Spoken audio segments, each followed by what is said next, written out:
Buenísimo, Miguel. Ahí complementando un poco, además de estos beneficios o casos de uso que has visto que son potentes, ¿has visto algunos otros potenciales sitios donde las empresas deberían mirar, deberían estar mirando y decir, creo que acá es posible implementar, sea para aumento de revenue, para reducción de costos, pero también amarraría la pregunta, ¿qué riesgos hay que mirar, Sí, ¿no? mira. Ahí alrededor.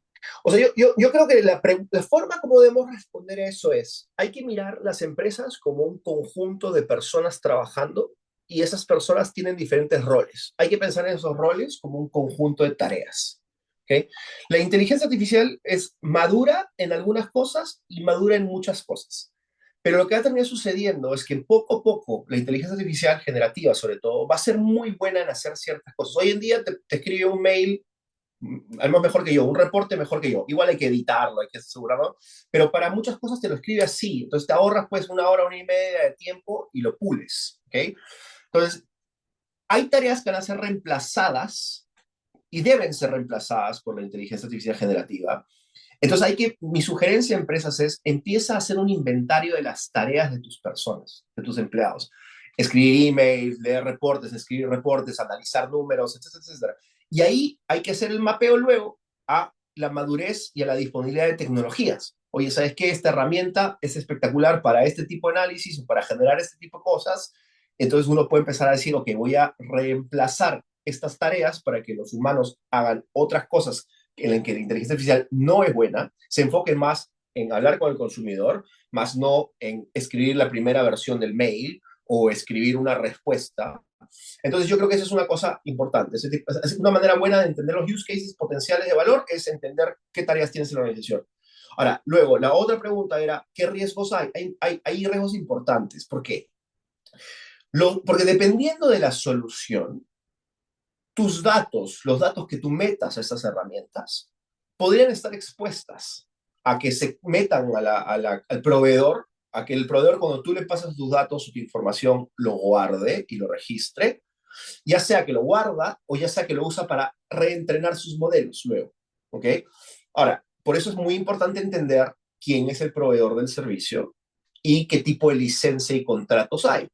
Porque, por ejemplo, OpenAI tiene licencias abiertas y gratuitas y pagadas que no te aseguran que ellos no guardan ni usan tus datos. Y tiene licencias Enterprise que te aseguran de que tu data de tu compañía o lo que sea que tú metas acá nunca lo voy a ni guardar ni reutilizar. Lo voy a usar simplemente para darte una respuesta a ti. Lo mismo Microsoft. Entonces hay lo que se llama Enterprise Licenses. Y eso es sumamente importante si es que hay gente de startups acá y gente en corporaciones acá que va a trabajar con startups. Entender muy bien qué tipo de seguridad y certificación tiene la startup o tiene el servicio que yo estoy utilizando, ¿no? Donde hay otra oportunidad de seguridad es en que estos modelos van a responder sobre la base de los datos que uno ingrese. Si nuestros datos tienen errores o están sesgados, el modelo te va a botar probablemente resultados erróneos y sesgados. Entonces, entender la salud de los datos es sumamente importante. Y un tercer punto, yo diría, es eh, estos modelos alucinan. ¿Ya? ¿Y qué significa la alucinación? La alucinación no es tanto un problema del modelo como una característica del modelo. Estos son sistemas probabilísticos.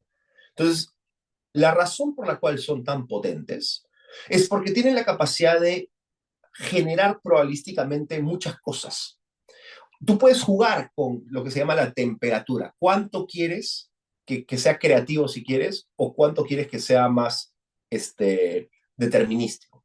Entonces, muchos modelos alucinan, se inventan cosas y no es que sea un error per se del modelo, sino simplemente es por diseño, así son.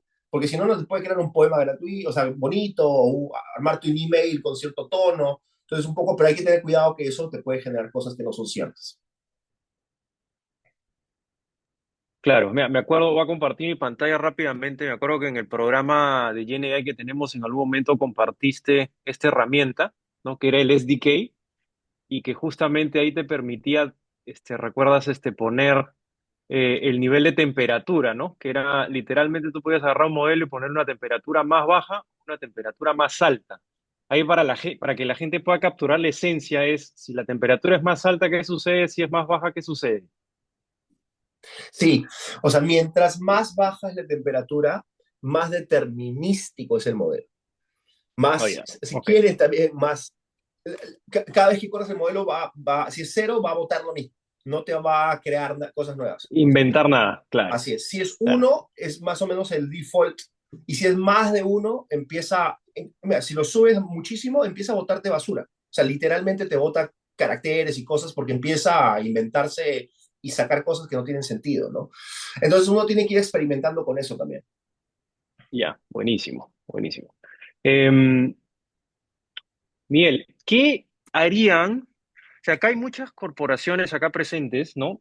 Que lo que quieren que cuando hemos estado conversando con ellos dicen, queremos descentralizar el uso de GenAI, ¿no? Que más gente lo adopte, que un montón de áreas empiecen a determinar o detectar casos de uso, oportunidades, implementar, hacer cosas, ¿no? Yo recuerdo, voy a hacer una analogía muy rápida, cuando estaba trabajando por Uber, me acuerdo que éramos 12.000 empleados repartidos en todo el globo, ¿ya? Entre 500 ciudades en el mundo y todo un equipo bastante sofisticado en San Francisco. Por ejemplo, teníamos todo un equipo de data sciences sentado en San Francisco de como 500 personas, ¿ya? Todos en las ciudades, en las 500 ciudades, hacíamos analítica descriptiva, nos bajábamos nuestra data, tomamos decisiones y corríamos. Entonces, descentralizaba la innovación, descentralizaba la velocidad y cuando queríamos algo muy complejo, ¿no? Nos volteábamos a este equipo de 500 personas que eran PhD, gente súper entrenada en el tema y les decíamos, oye, quiero hacer un test de ciertas características, ¿cómo lo hago? Ellos nos coachaban o empezaban a construir herramientas bastante sofisticadas como por ejemplo, dar incentivos y descuento de precios totalmente targeteados por personas, por horas, etcétera, ¿no? Entonces, cosas más escalables, ¿no? Entonces, yo, haciendo la analogía acá, me imagino una realidad donde en algún momento es no solo un área, ¿no? Manejando el GenAI o AI dentro de una compañía, sino tratando de promover que la mayoría de gente lo use, despliegue, etcétera. ¿Cómo crees que se puede llegar a lograr eso y qué consejos darías a las compañías como para, o sea, la clásica que también te dicen es, ¿cómo le pongo control un poco a esa descentralización, ¿no? Que es uno de los miedos grandes en las corporaciones grandes, al menos. ¿Cómo Sí, lo mira, mirarías? yo, yo, a ver, yo lideré GenAI, o sea, además de AI clásico, lideré GenAI todo el 2023 para una compañía Fortune 50 de Estados Unidos que vende 80 billion. Y, y el mundo de AI clásico es muy distinto al mundo de AI generativo, ¿ok? El mundo de AI clásico, los que pueden construir los modelos son los data scientists, los machine learning engineers. Entonces existe una expertise que necesitas para poder construir estos modelos. Eso es bueno y eso es malo. Es bueno porque de cierta manera hay cierto control, cierta supervisión, se sabe dónde está el trabajo, se puede revisar si se hizo bien o no. Lo malo es que es un juego de botella muchas veces, ¿correcto? Y entonces, en GenAI sucede una cosa interesante, ha bajado la barrera de entrada para construir cosas con inteligencia artificial. Esto es extremadamente bueno. ¿Por qué? Porque empieza a poner en manos de todos la posibilidad de empezar a construir con inteligencia artificial, ya sea para ellos mismos en su día a día, para soportarse y hacer tareas que tienen, o para empezar a pensar cómo incorporo esto en mis productos, cómo puedo servir mejor a mi consumidor o a mi cliente interno. El problema está en que por lo mismo que es de fácil acceso, empieza a haber un problema potencial de desmadre, como decimos en Perú, de que en verdad como que las cosas se puedan salir de control y sobre todo que no haya visibilidad. ¿Por qué esto es un problema? Porque si es que yo puedo acceder a cualquier herramienta, de repente, en muchos casos, no soy malintencionado, muchos empleados no son malintencionados, pero van a subir datos que no deben subir a esa herramienta y que se podrían meter en Mm, problemas y que la compañía podría meterse en problemas. Porque de repente de los acuerdo. consumidores los demandan porque dicen, ¿por qué pasaste mis algoritmos, mis datos privados sin mi consentimiento? ¿O por qué pasaste esto? Esa compañía no tiene un enterprise license, ahora van a venderle los modelos que ya tienen nuestra información y los insights al competidor, etcétera. ¿Okay? Claro. No, ya. Tiene que haber siempre, en GenAI tiene que haber, sobre todo al principio, una centralización de algunas cosas. Ahora, hay que tener Ya. cuidado porque la centralización tiene que ser una centralización que habilita la organización en lo ideal y que fomenta que la gente empiece a usar herramientas y experimentar. ¿Okay? Entonces, uno debería, un centro de excelencia es súper bueno, generar un centro de excelencia que básicamente tiene las políticas, que tiene el riesgo determinado, se determina qué Claro, herramientas los van aprobadas por la guardarrieles, ¿no? compañía, Ujú. qué data puede ser usada, qué roles, etcétera, y darle soporte a la organización y fomentarlo, para tampoco no matar la innovación, no matar las buenas intenciones de mucha gente. Pero ahí no queda, no debe quedar solamente en eso.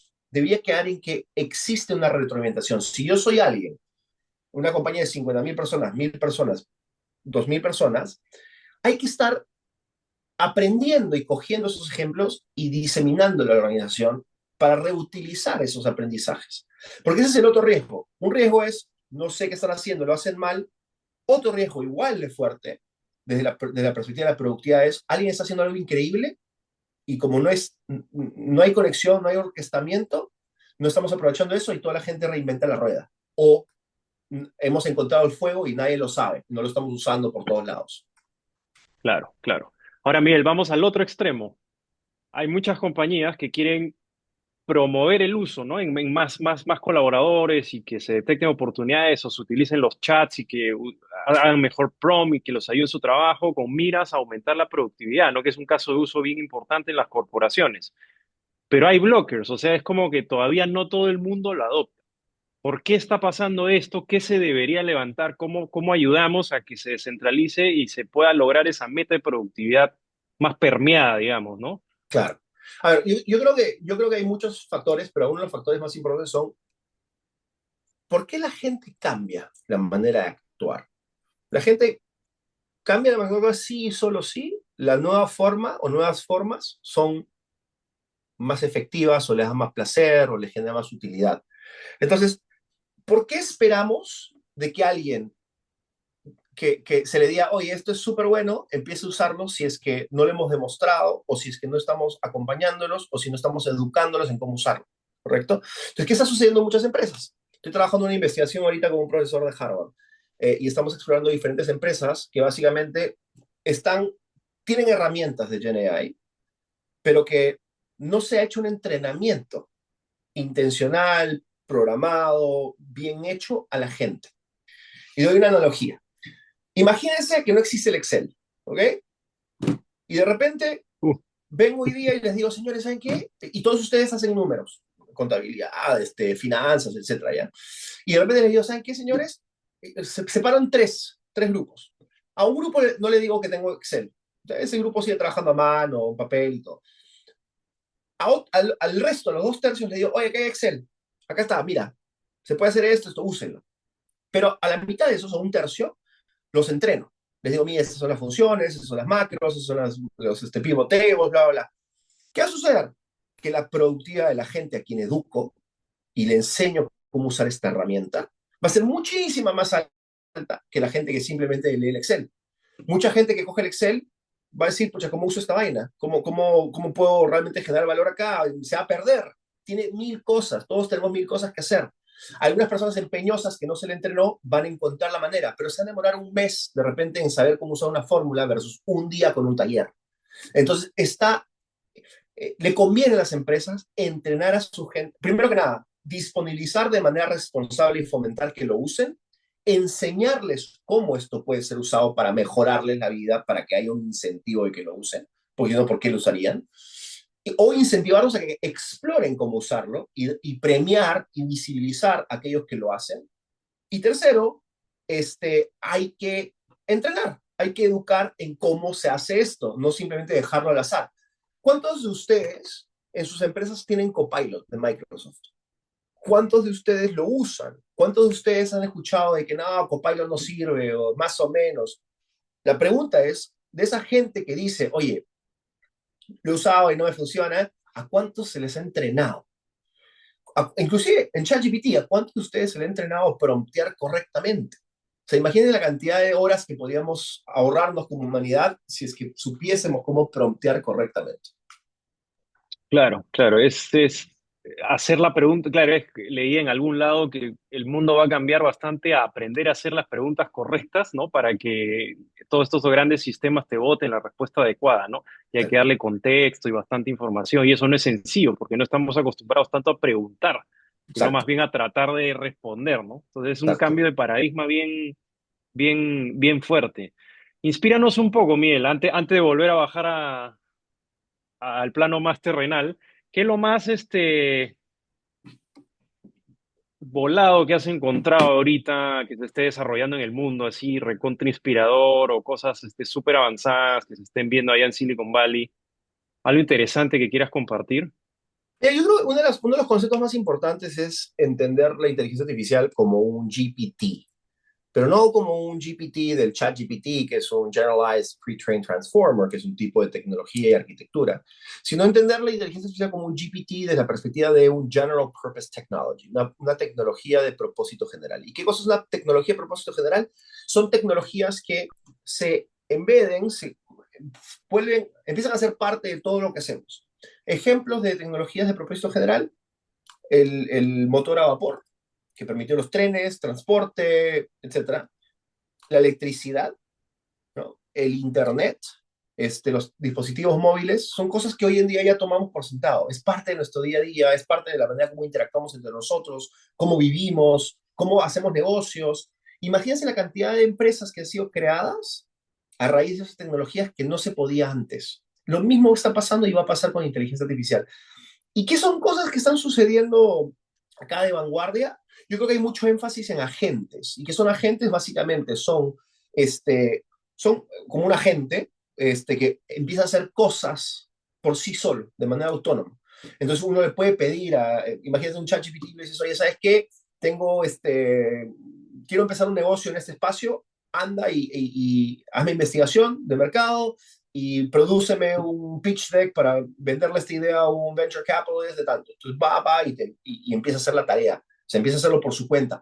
Y si se atraca, encuentra la manera de resolverlo, porque tiene ciertas tecnologías que permiten hacer eso. Y también regresa a ti y te pregunta, oye, no estoy seguro sobre esto, ¿qué prefieres esto? Entonces, es bastante inteligente y es autónomo y empieza a hacer eso. ¿Qué dicen las personas hoy en día? Este, los expertos, y que se piensa acá, que todo el mundo va a tener su propia gente. Todo el mundo va a tener su Carlos Lao AI, Miguel Paredes AI, etcétera, etcétera, AI, que va a representarnos. Imagínense la cantidad de tiempo que perdemos cuando vamos al banco autenticándonos, cuando interactuamos con marcas, inclusive cuando conocemos, interactuamos con personas. O sea, imagínate que tu agente puede hacer mucho ese trabajo por ti en el background. O sea, significa que yo no tengo que lidiar. Y de vez en cuando te promptea, te dice, oye, Miguel, hay esta marca que te quiere vender esto, ¿te interesa o no te interesa? No, no me interesa. Pero ya tiene mis datos, ¿no? Tiene mis datos, sabe mis preferencias, probablemente pues en el futuro vamos a compartir mucho de esto, asumiendo que encontramos maneras seguras de hacerlo. Y si lo podemos compartir, vamos a generar valor para nosotros, por ende estamos incentivados a hacerlo, ¿no? Ese es uno. Otro es, hay muchas empresas acá, estuve en la mañana con la cabeza de startups de ChatGPT, bueno, de OpenAI, ¿no? Y él se encarga de soportar a todas las startups que están usando ChatGPT y etcétera. Y una de las cosas que se está construyendo mucho es el Internet de los agentes o el OpenAI. Entonces, imagínate, hoy en día yo tengo que ir al banco, o sea, al banco virtual, a la página web de algún banco o de mi aseguradora o de cualquier cosa. En el futuro va a haber como que un Internet y un web de agentes que van a estar interactuando. Entonces, esta interacción, este tráfico va a ser distinto. Y otro es el tema del un sistema operativo para temas de AI. Entonces, imagínense, ¿cuántos de ustedes hoy en día usan ChatGPT, usan Gemini y como que voltean y le ponen un prompt, ¿no? Y regresan a su Excel, a su Word, lo que sea, y copian y pegan. Si se ponen a pensar, es ineficiente desde la perspectiva de que qué paja sería que esté integrado. Y de cierta manera Microsoft lo que está haciendo, tratando de hacer con Copilot, es eso. Pero si se pone a pensar, probablemente en el futuro vamos a trabajar con AI haciendo cosas en el background en paralelo y nuestro sistema operativo, la manera como trabajamos va a ser distinto, ¿no? Hay muchas startups creando este futuro del trabajo con AI. Buenísimo. Con eso, Daniel va a hacer una pequeña presentación rápida y volvemos contigo, Miguel, en 30 Buenísimo, segundos. Dani, buenísimo. adelante.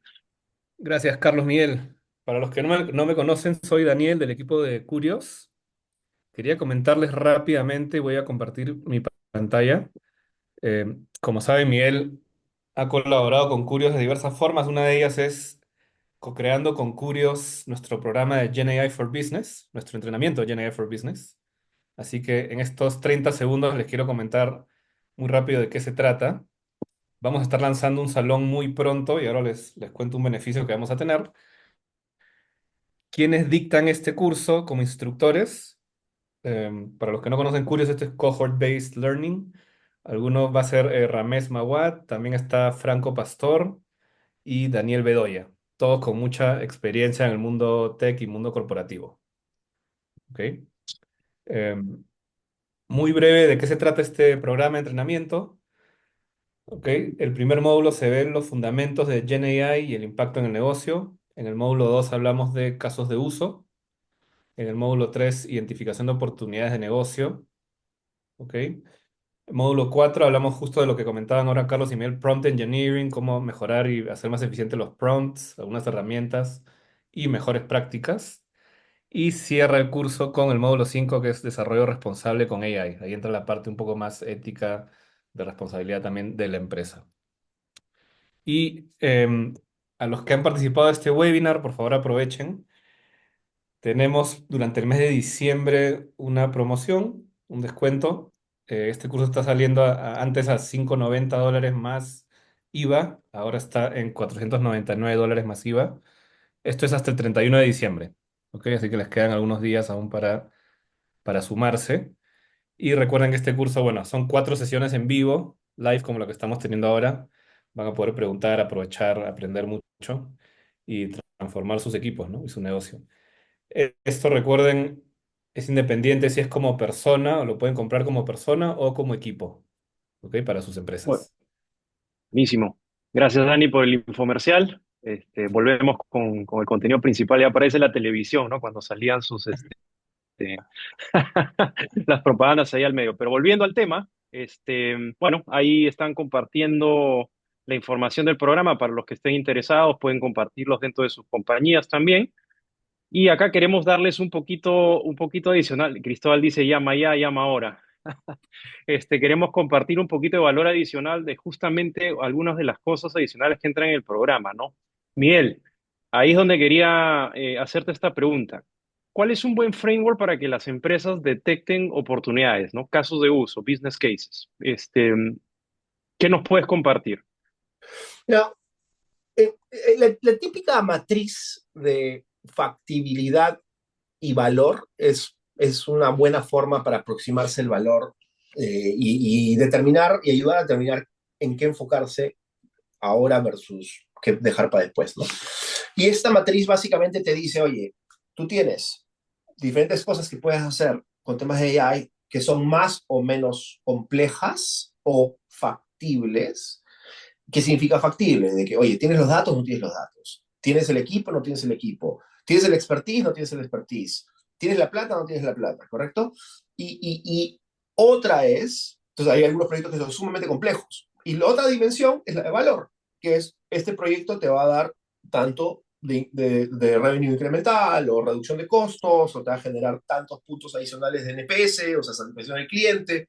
Y ahí cuando uno empieza a mapear las iniciativas en esa matriz, uno puede empezar, dependiendo en qué estadio uno está, puede decir, ¿saben qué? Voy a ir por este tipo de proyectos. Muchas veces la recomendación para empresas que recién empiezan es, empieza con lo que se dice low hanging fruit, con aquellas cosas que son de menor complejidad, o sea, mayor factibilidad y de mayor valor, ¿correcto?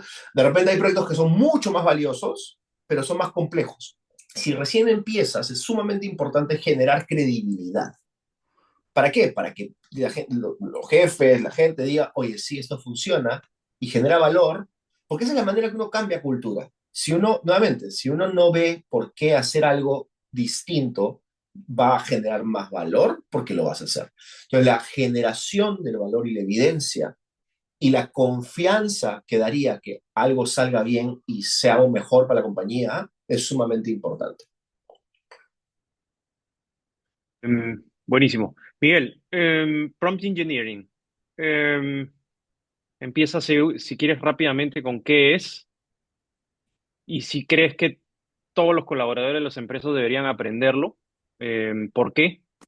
Y alguna que otro tipo de buena práctica que recomendarías así a alto nivel, ¿no? Sí, mi prompt engineering es básicamente la práctica de generar buenos prompts y mejorar los prompts. ¿Qué es un prompt? Es una instrucción, una pregunta que se le lanza a la inteligencia artificial. Cuando ustedes usan ChatGPT y escriben algo ahí, ¿quién es el presidente de Estonia?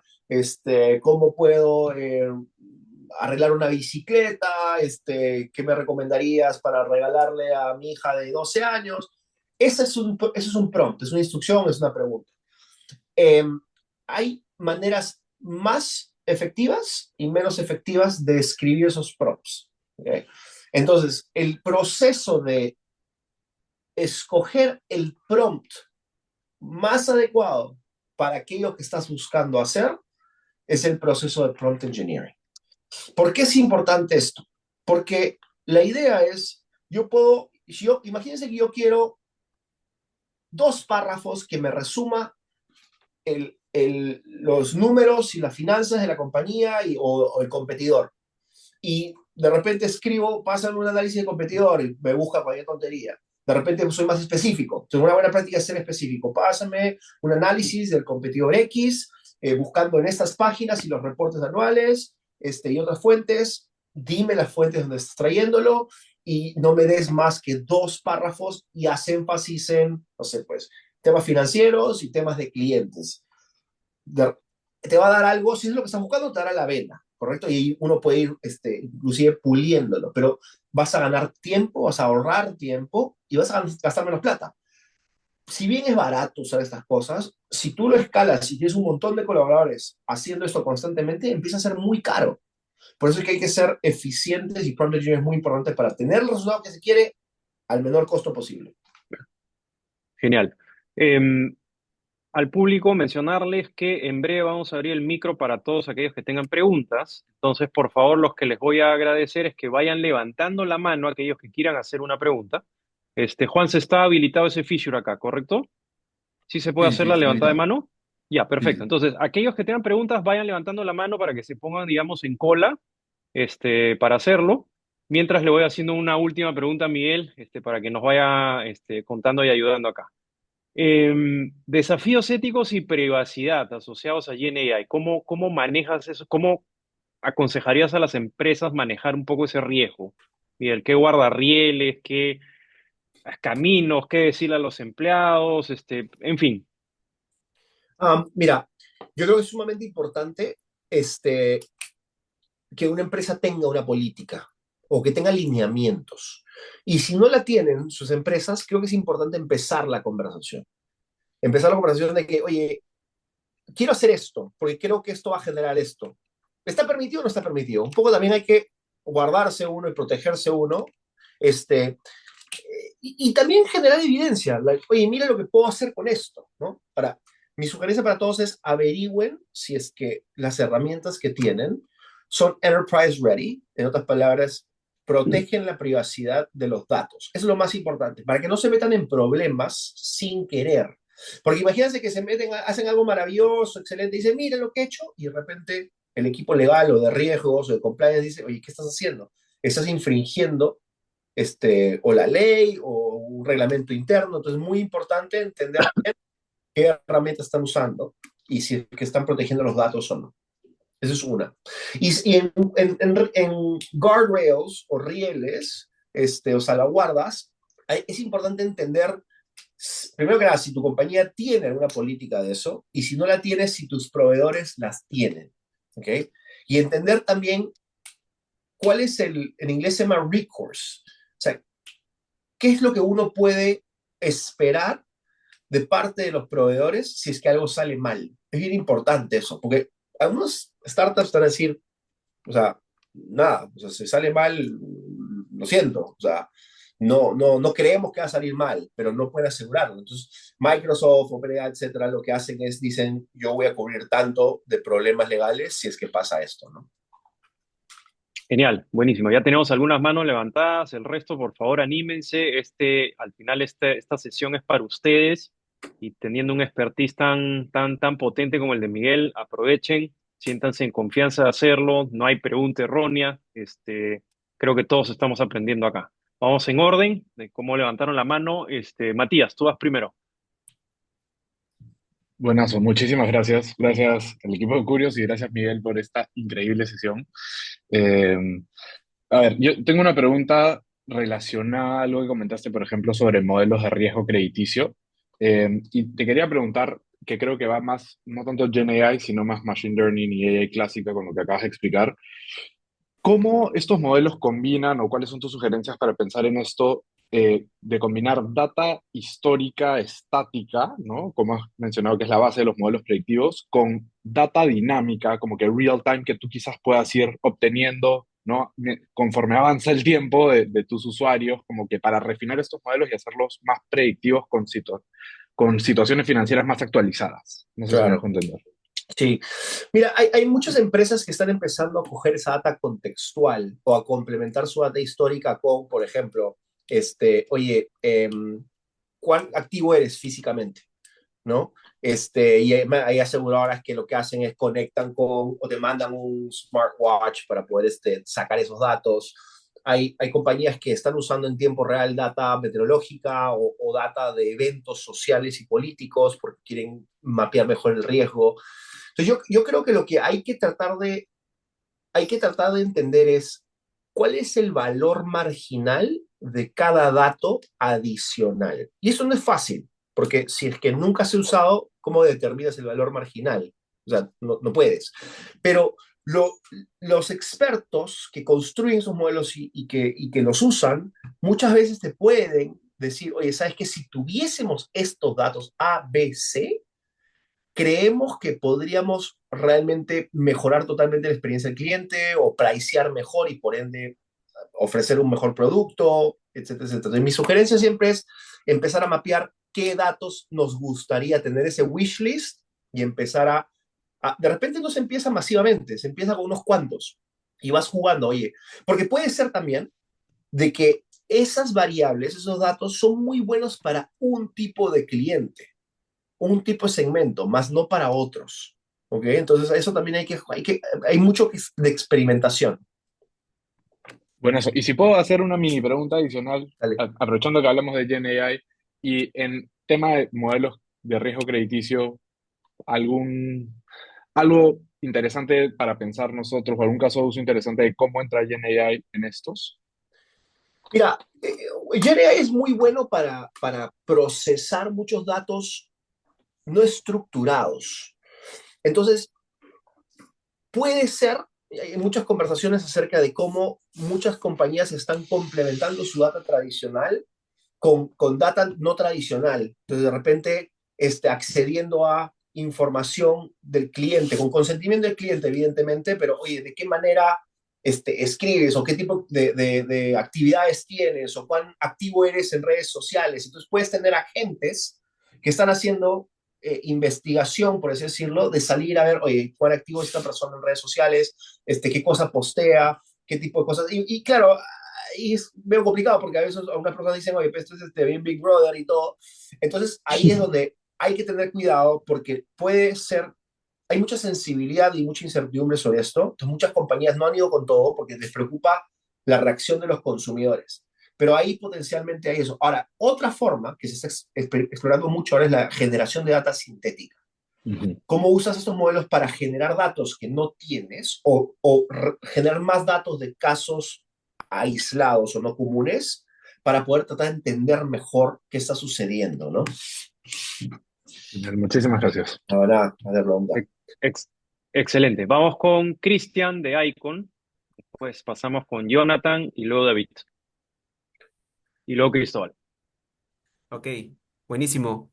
Gracias, Carlos, y gracias al equipo de Curios por esta presentación. Está buenísima. Gracias, gracias también, Miguel.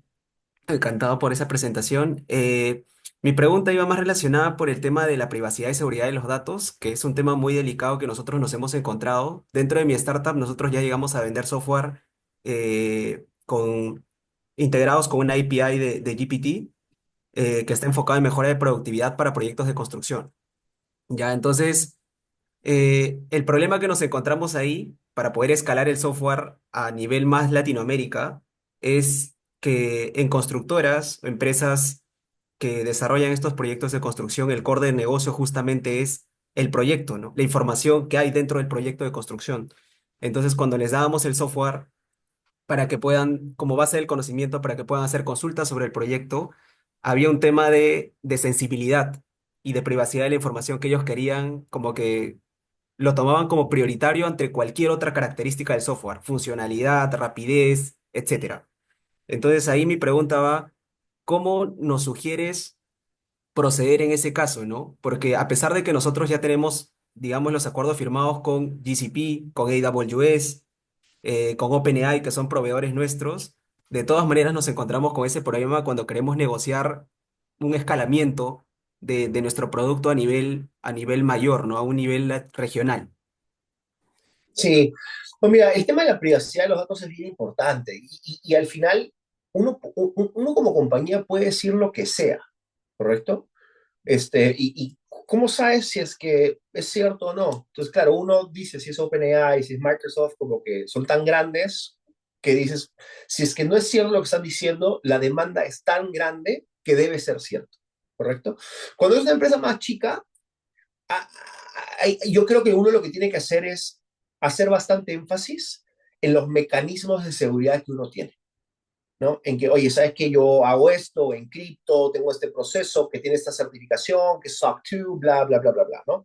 Entonces uno tiene que, la carga de demostrarle y de educar, bien importante educar, al consumidor está en la compañía. Porque al final muchas veces es desconocimiento y es sesgo o es prejuicio. Entonces hay una labor importantísima de educar. Mira, en verdad, los riesgos son esto, esto, esto. Esos son los que nosotros o OpenAI o quien sea tiene. O sea, si tus empleados empiezan a soltar esto, no hay nada que podamos hacer, ¿correcto? Ahora, puedes poner alertas, podemos poner un sistema de monitoreo, o sea, puedes darle soluciones, pero la carga de la educación está en ti porque, y en las compañías que están ofreciendo estos servicios sin duda, ¿no? Ok, excelente, Excelente, gracias. buenísimo.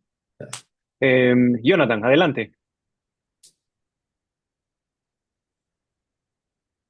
Hola, buenas noches. Gracias, Hola. gracias por la presentación. Gracias, Miguel. Mi consulta es más, tal vez, mirando hacia el futuro respecto al uso de la inteligencia artificial generativa. Em, Quisiera saber tu opinión en base a qué tan factible ves que las personas en un futuro, o sea, el ser humano en un futuro, adquiera conocimiento en base a agentes virtuales, en base a agentes digitales, en este caso agentes de inteligencia artificial, en vez del método tradicional de adquirir conocimiento a partir de personas humanas, ¿no? El conocimiento, nosotros sabemos que la inteligencia artificial es muy buena para entregarte conceptos, para entregarte la parte de información porque está diseñado para eso o ha sido entrenado para eso, ¿no? Pero en el tema de la parte de lo que es transferencia de conocimiento, transferencia de información, ¿ves factible que el ser humano se adapte a adquirir conocimiento a partir de agentes virtuales o todavía no lo ves de esta manera y que el ser humano siempre va a tener esa prioridad a la hora de impartir transferencia de conocimiento? O sea, yo creo que es una buena pregunta y creo que no hay respuesta. O sea, depende de la manera como uno óptimamente procesa y quiere información. Si yo quiero la información de manera visual o de manera auditiva, o la quiero en pedacitos, o la quiero con cierto tono, con cierta alegría, con cierta seriedad, la ventaja de GenAI es que empieza a poder generártelo como tú quieres. Entonces, la personalización del consumo de la producción y la diseminación de la información y de la educación también, es tremenda la oportunidad con GenAI. Ahora, la tecnología está ahí todavía, pero poco a poco empieza a estar más y más maduro en ciertos espacios.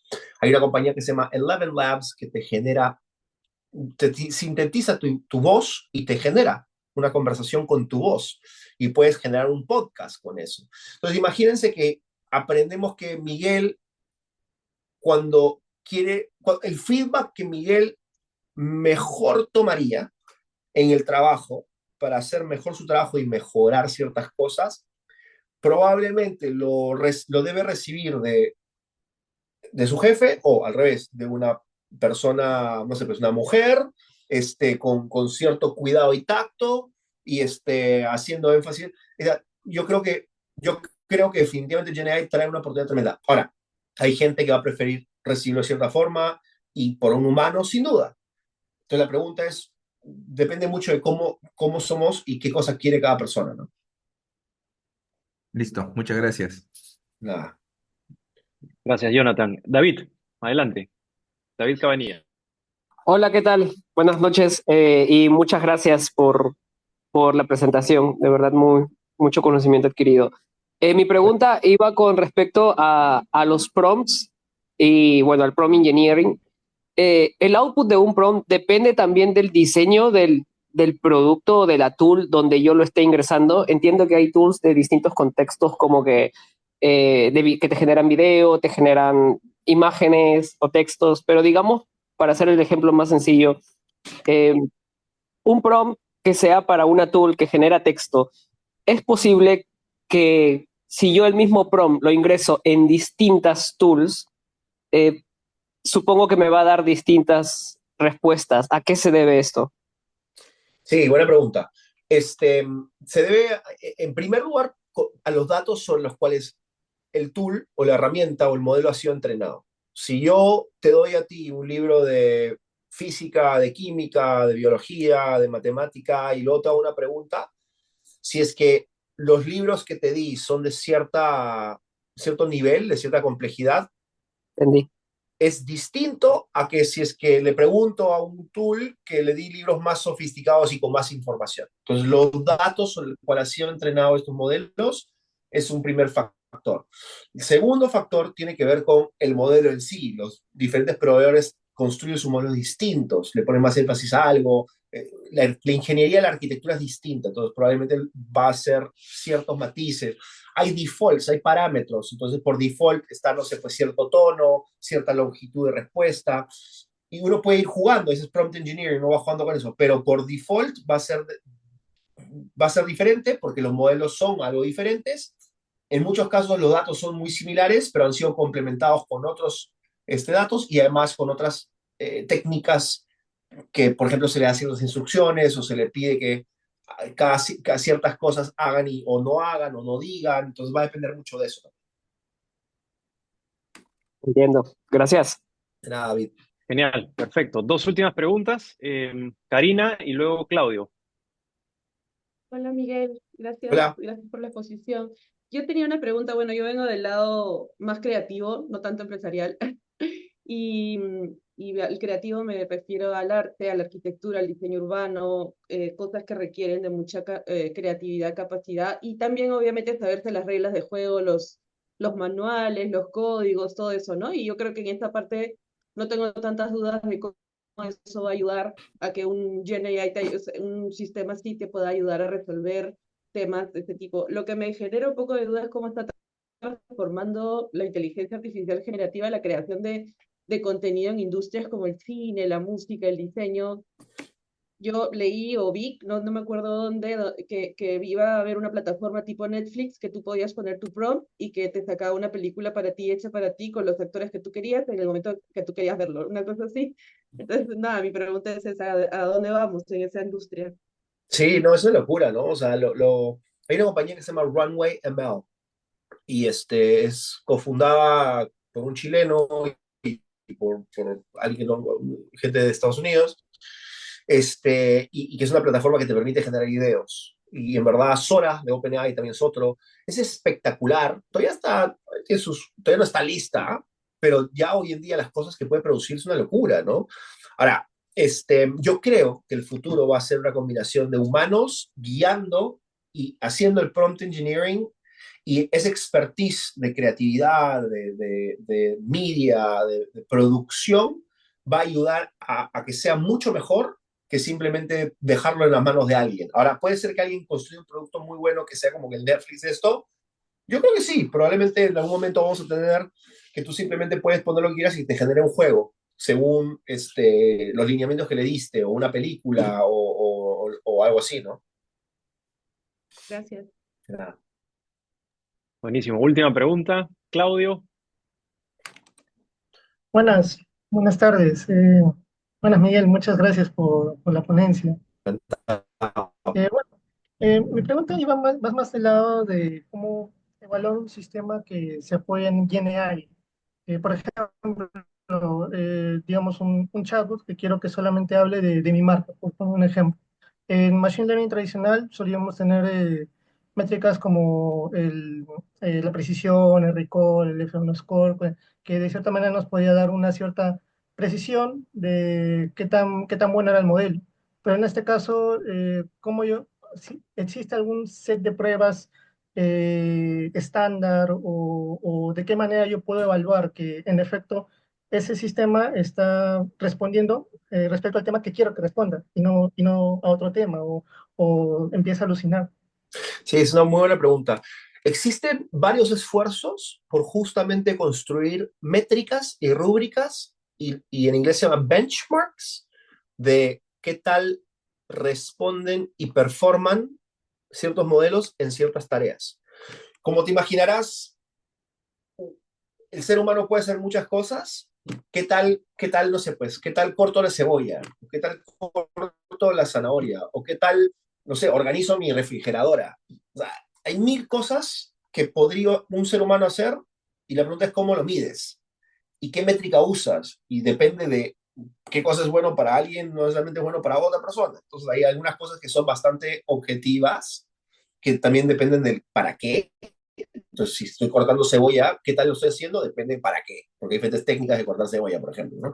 Entonces, yo creo, o sea, hay muchos esfuerzos y normalmente están enfocados en ciertas tareas puntuales. ¿Qué tal te va en este tipo de problemas de matemática? ¿Qué tal te va en este problema de biología? ¿Qué tal te va en responder a este tipo de preguntas sobre contenido o sobre sumarización?